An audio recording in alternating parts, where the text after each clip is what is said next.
Hey YouTube, it's been a while. Been a long while. Might be wondering what's going on with Hackathon Chair, blah blah blah. Or not. I took this guy out, as you can see. This is after cleaning it. It's all super dirty still. I shook some bolts loose. I did a couple things. My Hoseberg is still down. This is the saddest. I miss this thing.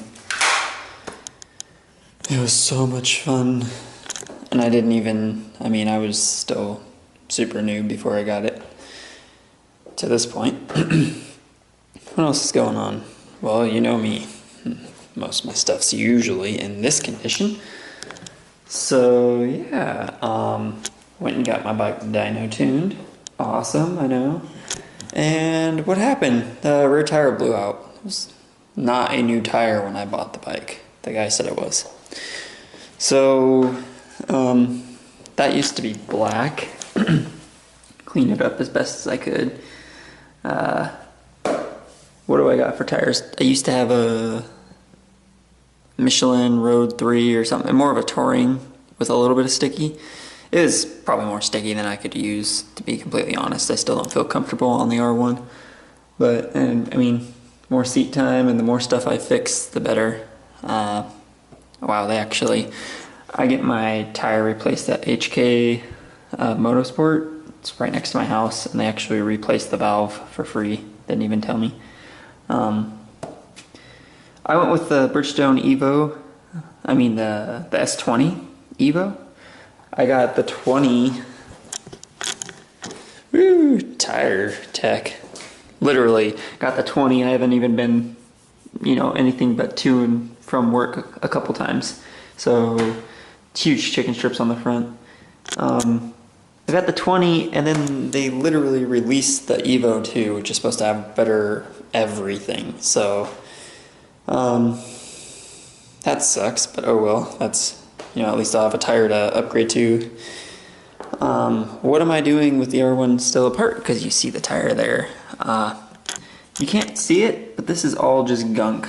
The chain was just super gunked up. I want to take the time, spray it down. That's what I'm doing now.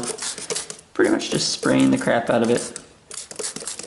Getting rid of all the grease. Because it is everywhere. I'm just trying to break up the grease right now.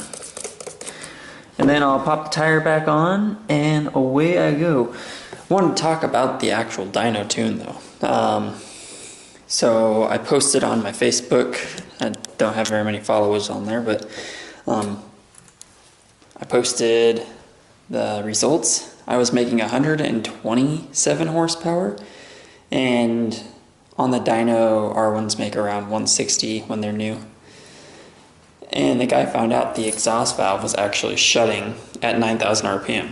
But me being used to 50 horsepower and a rev limiter of, 8, I thought, it was pulling decent. But I guess not. So I gained 41 horse, and he cleaned it up really good.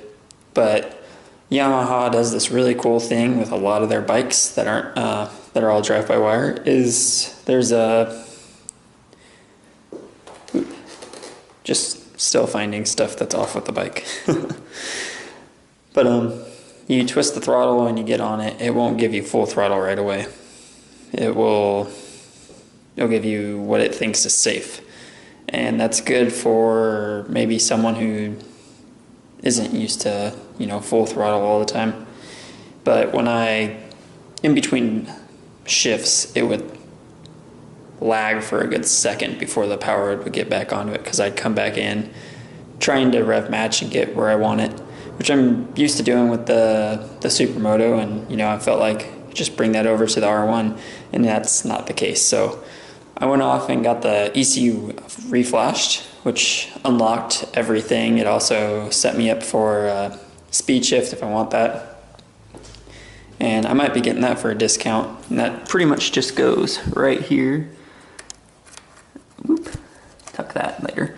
It'll go right here with a different shift rod, and then plug into my my power commander, which is all the way in the tail now. and it'll let me shift without the clutch on upshifts and downshifts too, I think. Which, I mean, I don't need on the street, but it would be nice to have when you're getting on it. I do plan on doing a track day, and I'm going to do it with both of these cameras. I'm going to do the Sony. It's probably going to be somewhere away from tank, somewhere in here, like looking back at me, and then the other one, I don't know where I'm going to put it. The riding position on this, when you're in full attack position, you're laying over the tank, but because I'm tall, I can kind of get away with a little bit more, but whatever the track lets me do. So that's what I'm doing right now. I'm just going to set this up to record while I'm cleaning. And yeah, thanks for watching. Again, summer's here. It's Oregon, so it rains, it shines, it pours, everything. So I did get a new job, which is awesome because it's a huge bump in pay. It's more of a skilled trade, so I'm actually gaining something versus production being, just do your job and shut up. So cool there. So I do plan on getting the Supermoto back up and running. I'm sure it's, a $400 part. I've researched it.